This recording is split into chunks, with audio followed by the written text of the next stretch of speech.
Okay, Friday. Good morning.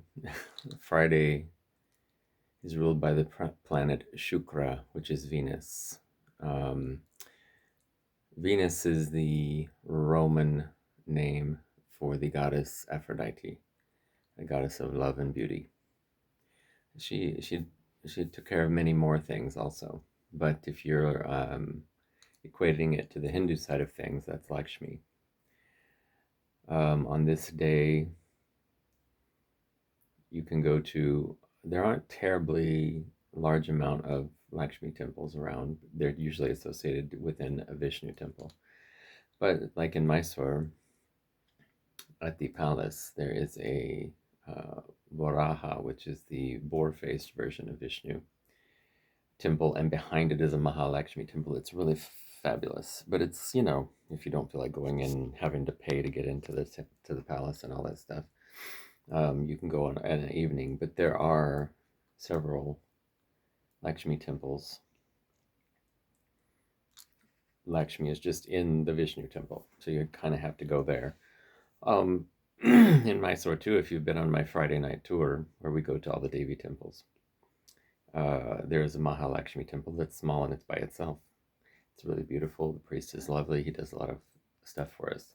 So when you're wanting to celebrate the energy of a Friday, it's the energy of abundance, of everything in life, not just money. Abundance doesn't mean getting a lot of money. Abundance means you have a lot of energy. You might have a lot of money, so you can buy the groceries, you can do all the things.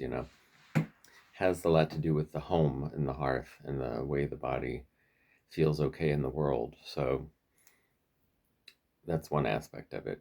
The abundance also can mean abundance of spirit, abundance of things that inspire you spiritually, or connections spiritually, or connections here that are spiritual. If you see Lakshmi, she's always depicted sitting on a lotus. Um, there's a tantric version of Lakshmi called Kamala or Kamalatmika that's also always wearing red, because red is the root chakra color, and sitting on a lotus. The whole story around lotuses is that they're growing in the mud 20 or 30 feet below the surface of the water, and they slowly unfold their way through the mud and make their way all the way up until they reach the top. So it's a journey each individual has ongoing. Am I still stuck in the mud, or have I made my way up to the sunlight at the top of the water yet?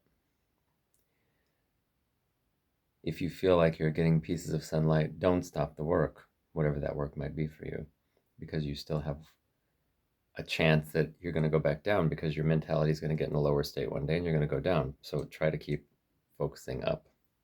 That's the way I like to think about it. And do things where you have to spend money on a Friday, because it's okay. Because if you're keeping the flow of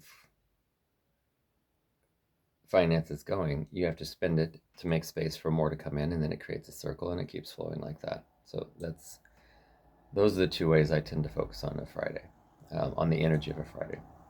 And if I'm in Mysore, I go to that little Lakshmi temple. Sometimes I go to the same temple I mentioned for yesterday for the Vishnu, the Balaji temple, because the Lakshmi in there is really nice too. It's very simple, very loving. The difference is in some parts of India, like I do the Devi tour on Friday, because in Mysore, because Lakshmi was so worshipped on Friday, that it slowly became equanimous with all of the goddesses. So we go to all the goddesses on Friday because they worship all of them. Lakshmi is the deepest, most feminine side of that possibility. And then you get someone like Chamundi or Durga, Kali, all that's the most outwardly fierce type of energy for it. So they both work. But I still like to go with the working on being a lotus coming out of the mud and growing up and keeping the flow of the finances going. So just a simple way to look at the energy of a Friday. Have a good day.